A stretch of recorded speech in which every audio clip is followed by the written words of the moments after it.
Let's go. You're listening to Making Data Simple, where we make the world of data effortless, relevant, and yes, even fun. Hi, folks. Welcome to the Making Data Simple podcast 2020. I'm Al Martin, your host, and there's often a delay in posting. So I think this is going to go out the third or fourth week in January. But for me, it's Happy New Year to everybody on the listening today. This podcast also follows a two-part episode that we just had, which was our 101 episode, which featured John Cohn, which is the mad scientist. Check it out if you've not listened to it. With that one, it kind of strikes me that there's a fine line between genius and just being flat out crazy. He's a genius. Make no mistake. John is great. But listen to that. It was very good. And I'm also told that this is our fourth season. I can't believe that. I think our first season was a shorter season, but we just surpassed like 400,000 listens. We're up over 50,000 listens this year. So I just want to say another thank you to all your listeners. It's been a lot of fun. In fact, given those metrics kind of makes me a little nervous now that I think about it. But thanks again for listening. And as always, please reach out to me at almartintalksdata@gmail.com for any topics that you'd like to hear about. Or if you or someone you know would like to be on the podcast, we'd love to hear that too. So it's all because of the great guests that we have. And today is no different. Today is becoming an annual thing, I think, to kick off the year. If I remember right, Rob, you were our first guest. So you're just following the 100th episode. I can't believe we've done that many. But we have the myth, the legend, Mr. Rob Thomas, who's the general manager of IBM Data and AI. It's data and artificial intelligence on. Just a quick intro. Rob holds a lot of responsibility spanning databases, integration and governance, business intelligence, planning, data science, AI tools, AI applications. He's got it all, essentially. I think he joined IBM in 1999 and has been straight up ever since. Has two books that you should check out, Big Data Revolution. A second book, The End of Tech Companies. He's also got a blog you want to check out, robdthomas.com. You're a little bit everywhere, man. Happy New Year and welcome to the podcast. Thanks, Al. Happy New Year to you. Great to be back and congratulations on the success with the podcast. I've been listening. Cool. You guys cover a lot of different topics and I think it's great. Thank you. I appreciate that. 3-time guest. We'll get you a jacket when you hit 5, but you're, I think, a 3-time guest at this point in time. Also, my boss, just so full disclosure, so I got to be on good behavior, or at least better behavior today. It's 2020. Can you believe it's 2020? You know, they, as they say, the weeks are long and the years are fast. So it is upon us again. Yes. So did you do anything fun over the holidays? Did a lot of working. But also found a little time to hang out with the family. We were in Florida for a few days, which was good. Got to take in the new Star Wars as well. So found some time to do some fun things. The new Star Wars movie, or you went to like Disney? No, new Star Wars movie. What'd you think? Good, bad? Yeah, I'm generally positive. I'm not too critical. I'm not that dedicated of a fan that I can be critical of it. But it was a positive experience. Is there a Thomas tradition over the holidays? Is it Florida? Yes, my parents are in Florida. My wife's are as well, so they're about an hour and a half apart. So we're always down there, and it's typically a mix of drinking and eating, and some golf, and maybe college football if Florida happens to play in a bowl game around that time in the summer near where we are. Luckily, Florida's better now, and so they don't play at that time. Fantastic. Look, when we start the new year, because you got to close the quarter and everything, it's funny. I've got friends that come up to me and say, "Hey, you feel refreshed?" I say, "Hell no, I don't feel refreshed." There was a lot of work, but it is a lot of fun to spend time with families. And to the point of working some over the holidays, I know we're off to a fast start. 2020 is no different. So, look, you've been all over the place. We'll talk about that in just a moment on Fox, on CNN, since the year started, et cetera. Are you working like the whole time? I mean, do you read? Do you write a lot? Do you do a lot of planning, or is that mostly done before the holidays, or it's just straight through? My schedule certainly changes during the holidays, meaning I'm not really back to back in terms of meetings on the calendar. there's a lot of things that are interrupt driven, meaning if we're trying to work on deals or working with clients as we close out the year and they close out the year, there's some of that. But because the calendar is not full, it does give me a good bit of time to do some other things, which I normally fill up with a mix of reading, writing, planning, thinking about the next year. So it's certainly some downtime, which is always a good to have. Well, you got a family. I got to believe you got like a room in the house or something. When you close the door, that means dad's reading or what? How do you find the time is the question. Um, I get up pretty early, so the I normally get up and work out right away. I try as a habit not to check email before I do any of that because it kind of keeps your head clear so you can think through the day. And my kids have gotten to the age now where they will sleep till noon if allowed to.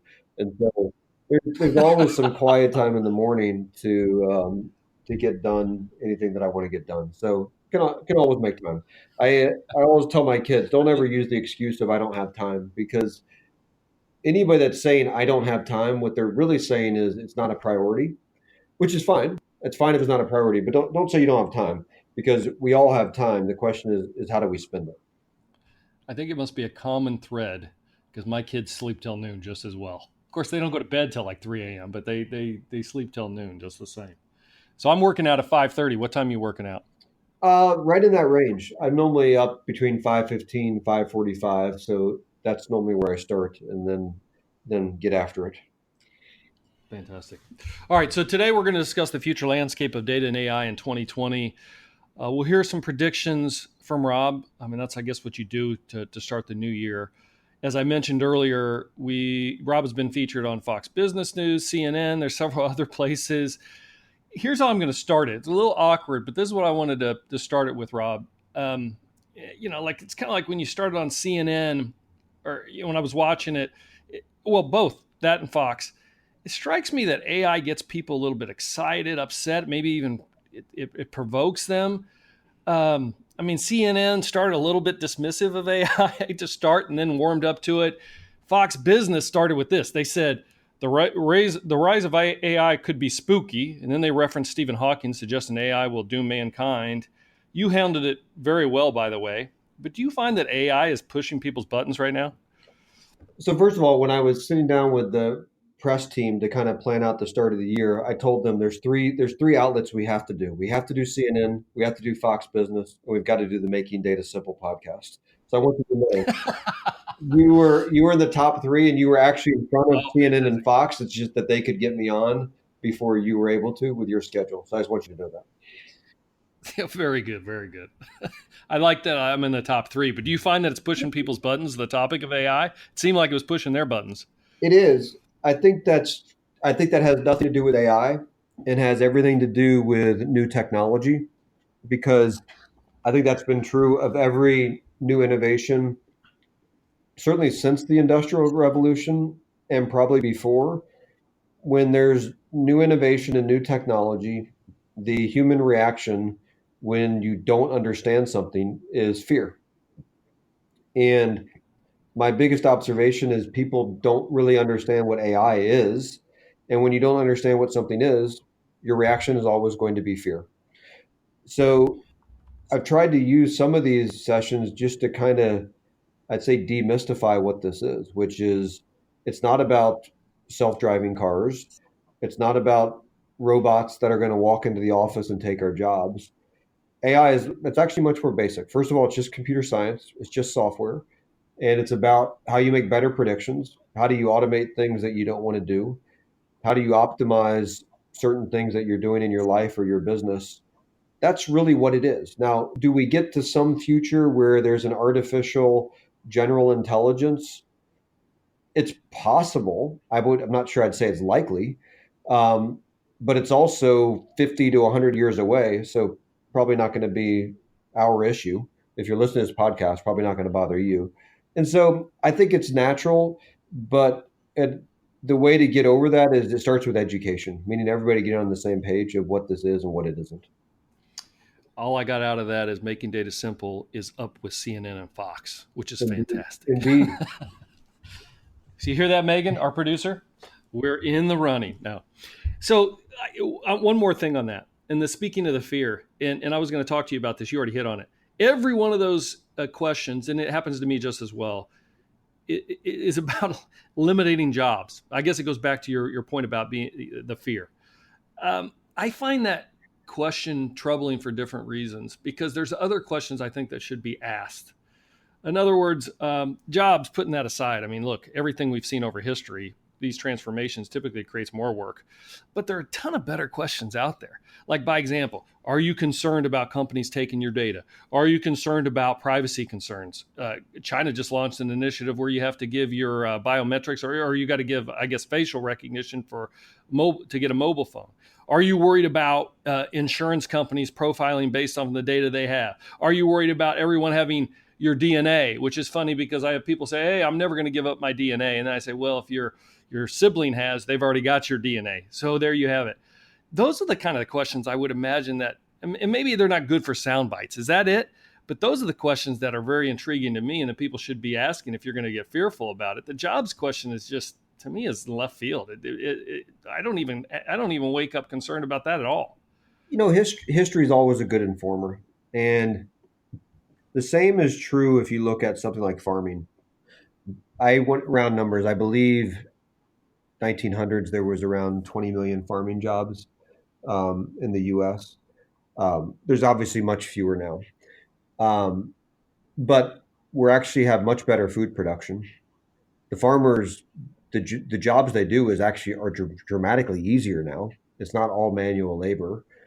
And we've got a ton of new jobs, whether, running a podcast was not a job that existed in 1900. Couldn't even imagine somebody running a podcast as a job in 1900. And he goes on and on, from social media to YouTube to Instagram. So the world is always going to change. AI is going to make people that do our job today, it's going to make them more powerful. I truly believe that. And it's going to create new jobs. It's going to reinvent how people do work. And that, to me, is the really optimistic side of this. Although people, and certainly the media will always focus on what are the potential negatives. But I think in the history of the world, innovation has proved to be a positive thing for the human race. What are you worried about? Are you worried about privacy, trust? Do you have worries? Do you sleep well? What are you worried about? There is definitely a real concern around doing this the right way, which gets right to the points that you highlighted on, which is around trust and how we build AI, how it's deployed, privacy, which is not just about for AI, but let's talk about data as well as a general topic. So those are real concerns, because as the world becomes more digital, 5G comes in, data is everywhere. Everybody, should still have the basic rights of privacy that we have in the, call it the pre-data / digital world. So I think those are real concerns. That's why we've taken a pretty proactive stance in IBM on how we think about AI fairness, how we think about explainability of models, bias detection of models, and that those things will continue. But yeah, all of us should be concerned that we do this the right way, for sure. So one more question or one more comment on this. I also find that, look, I'm an IBMer, but that Watson often becomes an easy target. It's AI. When you're worried about jobs, when you're worried about something that's foreign to you, something you don't understand, it's a natural tendency to kind of say, didn't get it right, or didn't do this, or whatever the case may be. By example, if Watson identifies a root cause of a health problem, just does it absolutely right, and maybe a doctor came to the same conclusion, they say, well, it's something we already knew. But to me, it's augmented intelligence. It's putting the two together, that augmented intelligence with an expert. And I guess if another example is, carrying that a little bit further, skin cancer, by example. Doctors perform something like 9 out of 10 biopsies for every one case of melanoma that they find. In other words, they're often guessing. And if they said, we found it just the way as, just the same as Watson found it, I would say, hey, yeah, but a lot of times you're guessing. How many spots did you miss that Watson would have found And in that case, by example, if you go to if it goes to the lymphatic system, that survival rate goes from like 98% to like 16%. So I guess the question I'm saying, I think Watson is what I've seen, and maybe I'm drinking the Kool-Aid, but it's been extremely successful. What's the truth from your vantage point? How's Watson doing? It's really been a 3-act play so far. So let me kind of back up and just describe that. Act one for Watson was Jeopardy, probably one of the most visible demonstrations of AI technology ever. And that created a lot of excitement and interest. Act two was every business in the world, because I think almost every business came to us. The excitement from Jeopardy led to a lot of experimentation and a lot of different projects. And those were very services intensive because everybody wanted their own form of AI. They wanted something that was unique to them. There was a lot of experimentation. And when you experiment, some things work, some things don't. That's the reality. Act three, where we are now, is the business has matured to a software business.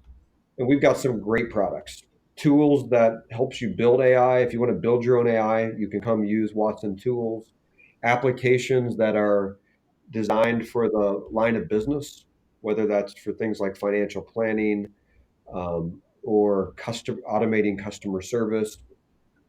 And so those have really been the 3 acts. So it's doing tremendously well.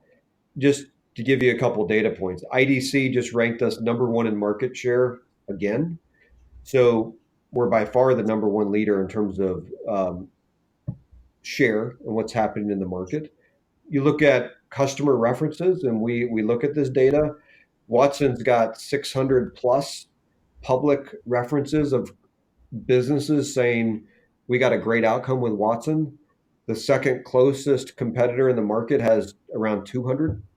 So Watson's 3x the number two player. So we're in a great position. Now, for some of the, I'll just tell you a story. It's a story about fish, actually. The Many years ago, most of the cod in the world was caught in Alaska and then shipped to China because a lot of, most of the production and then a lot of the demand was in China. And the issue that they had in the first couple of years was as the cod is flying from Alaska to China, it actually becomes very mushy because it's basically just sitting in the water in a cooler. And so by the time it got there, it wasn't very fresh. The idea they had was to put catfish in the same bin as the cod because catfish actually feed on cod. And so what would happen is as they're flying, the catfish are basically nipping at the cod the whole time. So they're moving around the whole time. And so they were no longer mushy. They actually showed up in perfect condition because they were working away basically the whole trip. My point in telling that story is that sometimes you got to have things nip at you to be at your best, to be on your best game. So as I look at kind of the arc of Watson, I think everything that's happened has been exactly what needed to happen for us to be where we are now. So I'm actually super grateful for where it's been, really happy about where it is, and even more optimistic about where it's going. Very good. Good story. So pivoting, let's talk about where customers actually are with this. I've been hearing forever, and in every article that I look at, that industry adoption is somewhere around 20%. I know that of late, you and IBM has sponsored a survey, I think in concert with Morning Consult, to really get a better gauge so that we can quit using that 20%. I think the survey's name was From Roadblock to Scale, the Global Sprint Towards AI, polled something like more than 4,500 technology decision makers. And there were two questions it was premised on. There may be more, but two questions. One was, are companies still harboring significant reservations around introducing AI into their enterprise and operations? And number two was, are they taking steps to upskill their talent to successfully harness the power of AI? With that survey, Do we have more facts? And what have we learned? All I know is 20% today, or the community does. What should they know now? Look, a survey is what it is. There's a sample size and what it indicates. Clearly, this recent survey indicated that adoption is much higher than we had seen a year ago. Whether it's from 5 to 10% or 20%, what this survey indicates is it's closer to 40% now, and will increase from here. Now, like I said, the numbers themselves, it's hard to know exactly because it's going to be different by survey. But I think we can say pretty definitively that adoption is going mainstream. We're moving beyond experimentation. And if you look at a world that says now we're at 40%, let's say that's even off by 10% or so, we're certainly going to be in a world where half of the businesses are adopting AI within the next year, and then it will scale from there. So that's really a statement on, I'd say, people getting over some of the initial inhibitors. We can talk about what those are if you'd like, and starting to make real progress with AI, which I think is encouraging. I do want to talk about the inhibitors, but let me ask a question. If this is Rob Thomas predicting, are we in the explosion right this second? Are we on the early side of that? I mean, when do you think that the landscape essentially changed where we'll be able to put a finger on it? I think this may be different in that maybe there will never be an explosion. The iPhone probably is a good example of an explosion that creates a market, meaning the smartphone. I'm not sure that's how this will play out. I think what you'll see is very consistent compounded growth over a long period of time. So I'm not sure there will ever be an explosion, but I think once you start to tip the scale at 50% adoption, and then it continues to compound from there, and then the 50% that's already adopted is doing more and more, I think you're going to see this as one of these compounders that has a huge effect in the short term, medium term, and the long term. All right. Hey, by the way, as listeners, we'll put the link to the survey in the show notes, as well as links to Rob's CNN, Fox News interviews, etc. So what are the inhibitors you see today? Why are clients having difficulty adopting? One we already talked about, which is trust. And that's more about just understanding that you can do AI in a responsible way. So trust has certainly been one of them. Another one has been skills. Most companies, their data science teams are new or small or just getting started in this realm, and they need a bigger skill base or better tools to really drive adoption. So trust is one, skills is two. The third one, something that you know well, is data. It's the classic problem of, can I find the data I need? Can I clean the data? Can I organize the data? Can I make my data ready for AI? Because AI is the classic garbage in, garbage out problem. If you feed it bad data, your models aren't going to be very good, and your predictions are not going to be very good. So it's data, it's trust, it's skills. Those are the three issues that we've seen. And I think as people make progress on each of those, adoption continues to increase. Do you think IBM has the answer for each of those three? I'd like to think so. Data Science Elite is certainly our bet for the skills piece. We've built an elite team of data scientists. We've done over 130 engagements in the last year. This team is probably one of the most coveted assets in IBM because we can go into a client and help them get an AI success story in what is typically 2 to 4 weeks.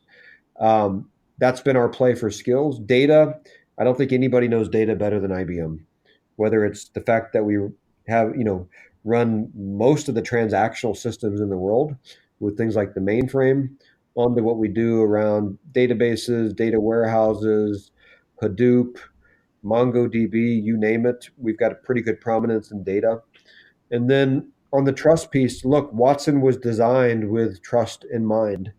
And we can do the whole life cycle of how you manage models, data provenance, explainability of models. So Yeah, I mean, we've really built a lot of our strategy around addressing those inhibitors because we thought that would make the difference in adoption. Do you think we will evolve faster towards holistic AI applications versus companies having their own data science teams, or you think that will continue both for indefinitely? I mean, both sides of the equation. In other words, AI apps and data science teams, the tools that clients will use. Where do you think we're going to be heading there? It's a little hard to say because ultimately, how people and businesses use technology will inform where this goes. The reason for this distinction between tools and applications is to me is more of a view of who are the consumers of AI today. And on one hand, you've got builders, data scientists. They want to build models. They want to build their own AI. So you've got to provide a hammer and a nail and a tape measure and a screwdriver, all the tools that somebody would need to build their own AI. You've also got a group that could care less about building anything. I run a call center. I just want an application that has AI built into it so I can do my job better. Or I'm just a CFO and I need to do my planning and budgeting. I just want that done and I want it done with AI because that will make it better. So you got two very different audiences and that's why that distinction exists today. Do those lines blur over time? Perhaps, but I think the key thing is we will always be serving different types of consumers of AI in businesses. You've been promoting Cloud Pak for Data as an integral part of our strategy, a container-based platform. Where does that fit in your mind within this strategy, and how does it help the uh, AI evolution? Your AI is only as good as your data. So that is, I'd say, the founding premise for the whole strategy around Cloud Pak for Data. Second point, the biggest problem in every company is the sprawl of data silos. Any project that comes up, the first step is move a bunch of data, create a new data repository. It's why, we see companies that have tens of thousands of different data silos or data repositories. Those are the two problems we want to solve. So Cloud Pak for Data is about the end of data silos and making data ready for AI. Those are the two reasons that you do it. And because of the way that we can virtualize data, connect to the data sources you have, you really start to get a single platform for managing all of your data. Over time, you can start to retire silos. There's no reason to ever create another data silo. Those are two pretty significant business problems that we attack with Cloud Pak for Data. Can you that's a great answer, by the way. This is our first opportunity to chat about the Red Hat acquisition. Now, can you talk about the takeaways of our relationship over the last year and what do you expect to see in 2020? Let's kind of zoom out a little bit on the IT industry for a second. I believe two things are fundamentally true, have always been true for IT and will forever be true. One is the desire for IT to be decentralized. If you think back 50 years when the mainframe was kind of the only product in IT, that was very much a centralized architecture. We then spent the next 20, 30 years basically decentralizing to things like client server, mobile, the internet. The irony of public cloud, at least in its current form, is that's a complete reversion back to centralized architecture. Hey, we got a great IT architecture as long as you do everything in this one place. I think that will revert back again as it always has because IT wants to be decentralized.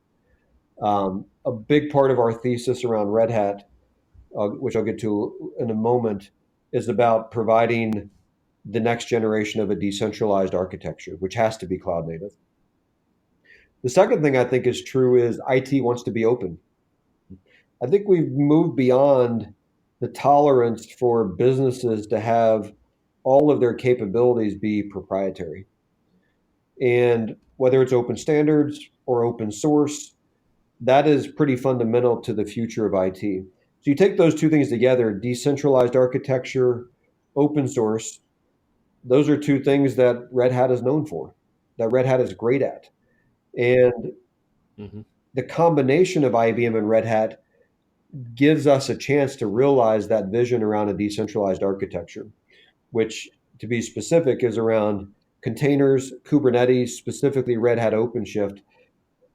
I believe that will be the decentralized architecture for IT in this next generation.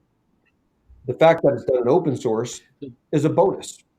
And the fact that everything Red Hat does in open source will be a great driver of cultural change inside of IBM, which I think is a huge positive. So that's the logic. And it really starts with the two fundamental beliefs: decentralized IT architectures, open source, open standards. I tend to agree with you. In fact, I was where you were starting. I was going to challenge you on the cloud is just like the old mainframe, but you already hit it there. And I think the natural the natural evolution will be towards decentralization and to be open. I mean, hence open source, etc. The one thing I can't figure out, I don't know if you have a perspective on, because I would have imagined that IoT would have taken off much faster than it has today. Do you have a reason for that? I mean, we're starting to see some of it come into fruition, but man, it seems like it's slow. I think this is one of these topics that the fact that we never got a common definition has probably hindered the takeoff of it. To me, IoT was always just about collecting data from a variety of sources, and that source could be as small as a microchip, in a shoe, or it could be as big as a data center. And I think the whole notion of IoT somehow got conflated into um, I don't know, everything in the world being smart. My refrigerator needs to be smart. Like, maybe, I don't know. I'm not sure I really need that. Um, but if you go back to basics, if IoT is fundamentally about connecting to many things, collecting data from everywhere, and using that data to make intelligent decisions, I actually think we've made pretty good progress collectively on that. So I think it's all in the eye of how it's defined. All right, fair enough, fair enough. Speaking of refrigerator, it's funny. Everybody comes over to my house, they try to connect to my Wi-Fi, and then they say, "Dude, I just connected to your refrigerator's Wi-Fi. Is that the one you want me on?" Because it's got its own. I don't know why it has that. Anyway, hey, what is your best client proof points right now? I mean, any examples you could provide that kind of is a testament to everything you've said? I think Lufthansa is a great one. Obviously, a huge global airline. Our data science elite team goes in, and in a few weeks, they've got a model up and running that makes the job of their customer service representatives a lot easier to do. Lufthansa has a very small data science team, which is growing, but the AI work we've done with them now supports over 15,000 customer service reps, makes them more effective at their jobs, makes their jobs easier to do. It's a win-win all around. I think I think that's a great example. I think about companies like Carrefour, retailer in France, where using Watson AI built models to make predictions on store turnover, how they manage goods in their stores, and again, a few weeks time, they're getting 10% better predictions. So this is happening in every industry. We've got countless banking examples: Royal Bank of Scotland, Regions Bank, if you're thinking about smaller banks. But I gave you airlines, gave you retailers. Like, this is happening in every industry, and we've got a lot of good stories. Very good. What are the goals or themes you think for 2020? Coming back to, I'm starting to surface now. I promise you, but I still got a few more questions. Data and AI goals. I mean, even if you were talking to your team right now, what do you say? Here are the top three goals that the industry or we got to get right. In terms of AI specifically, there's a few things I see on the horizon. One is what I would call AI for understanding. The technical term would be natural language processing, or NLP. Businesses are run by communication, whether that's in the form of email, chat, text, documents, you name it. having AI that can really understand communication and facilitate that um, will really change businesses. So that's one theme I'd point to.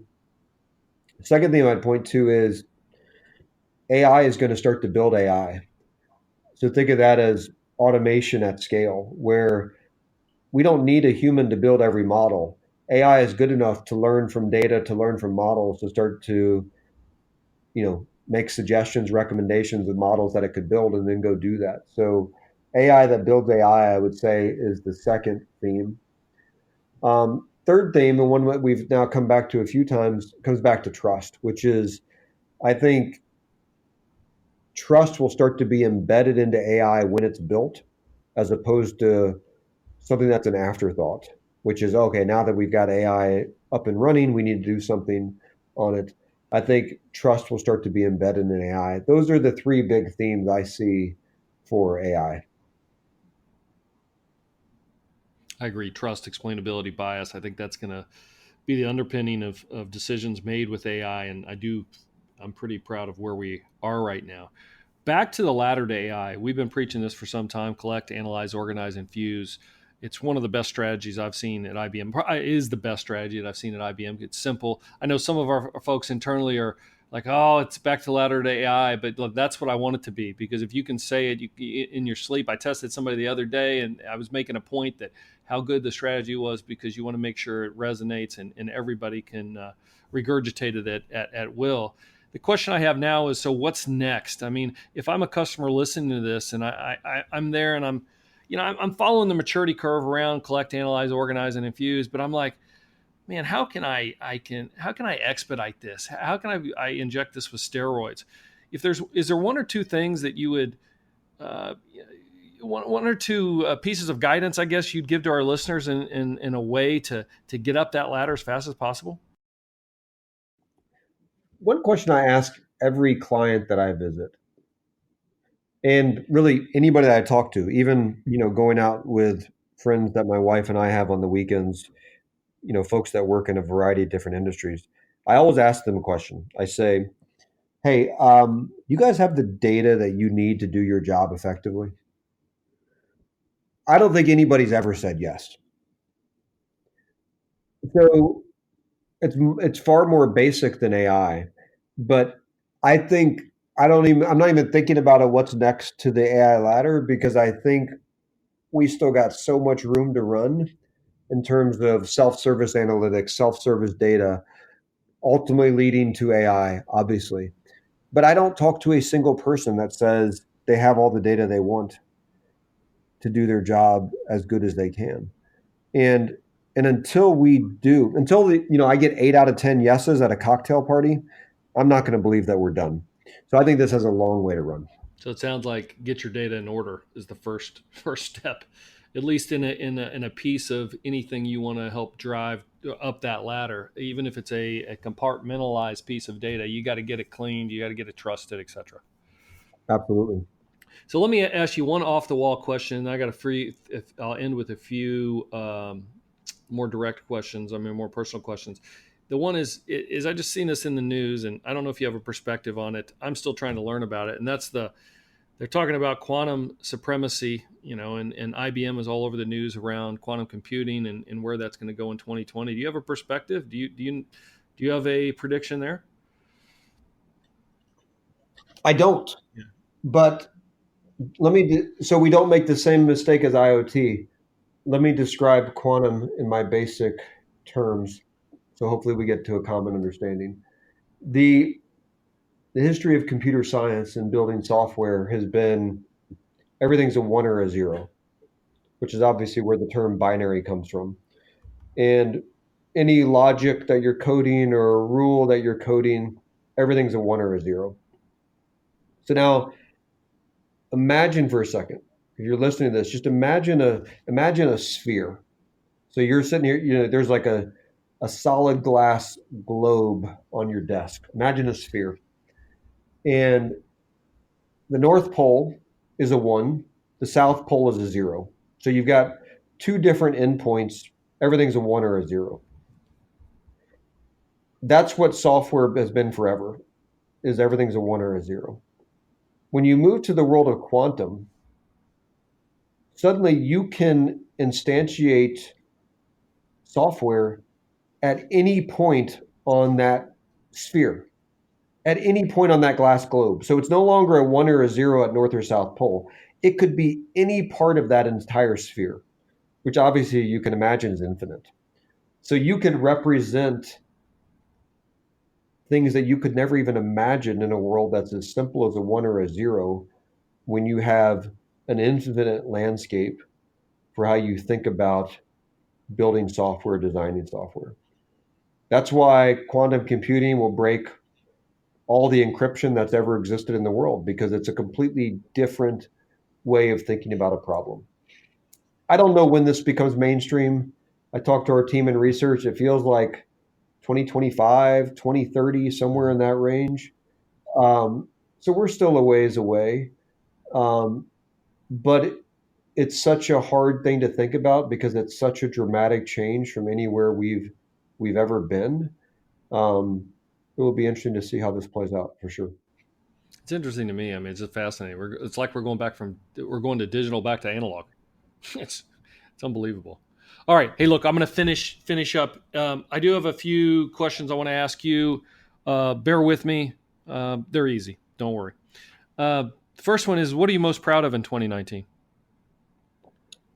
We have built a platform for the first time in a long time in IBM, which is Cloud Pak for data. And it's changed how we build products, how we sell products, how we market products, how we deploy products. It's changed everything. That is certainly the highlight for me. What's the number one item you think is most critical in your mind heading into 2020? If you had to put it on one thing, what would it be? We've done a really good job with the platform. Every platform is driven by the applications, the user experiences, the people that use it. So the path we're going down now with AI applications is critical because it will drive the platform, but it also brings this whole new business audience into the world of AI, which I think is really important. Any one personal goal or resolution for 2020 you're willing to share? Yes. I want to run the New York Marathon. I've done one marathon. I've been wanting to do New York. So that is on my list. I'll have to see if I can stay healthy. But that's number one. Number two is I want to write more. So my goal is to write something 3 times a month. Those are the two big ones in my mind. I have the latter one. The former one, you're going to have to train a lot, right? You're ready for that. That's what you're going to be doing at 5:30 in the morning? I'm going to ramp up slowly because I don't want to, you get old. It's easier to get hurt. There's a Dana Carvey skit where he says once he turned 40, he can get hurt doing anything. Like if somebody calls his name and he turns too fast, he could be out for a week. I kind of feel like the same. So I will gradually work up to the right level. Yeah, a buddy the other day that I was talking to said he did a pinched nerve in his neck. I said, well, how the hell did you do that? He goes, I was sleeping last night. That's how I did it. Anyway, last 5 questions, but they're would you rather questions. Another, it's either or. Real simple, right? All right, here they are. Data or AI? You got to pick one. Push on what side of the fence? Data. Tennessee or Florida? Florida, that's easy. I knew that was easy. They put that. The producer said that, but I knew you were from Florida. But you went to Tennessee. You went to school in Tennessee. They said, well, we got to put it in there anyway. I mean, well, when I hear Florida, Tennessee, I think football, which is an easy Florida one. I do love the state of Tennessee, though, and Nashville's a great city. Economics or business? Business. Economics is too theoretical. The end of tech companies or big data revolution? Big data revolution. Oh, interesting. Nice. I know the answer to this. Is a layup as well. Read or watch? I would always go with reading. I knew that you would. All right. Well, thank you so much, Rob. You're fantastic. Before we close, is there any place that you'd have your listeners, our listeners specifically, go to? Twitter's best, Rob D. Thomas. That's where I am. All right. We'll put that in the show notes as well. We'll also put your blogs in the show notes and a ton of other stuff. Thank you again, Rob, for being here. It's been great as always. You lived up to the expectations as I knew you would, so thank you. All right, Al. Appreciate it. All right, guys, thanks again for listening. Please reach out to me on almartintalksdata@gmail.com. As for now, I'll see you on the podcast. Thank you for being here. See you. Thanks for listening to the Making Data Simple podcast, where we make data fun. Be sure to visit IBMBigDataHub.com/podcast to access the show notes and uncover even more great episodes. Remember, the views expressed here are those of the host and its guests and do not necessarily represent the views of IBM. Until next time, let's go. Over and out.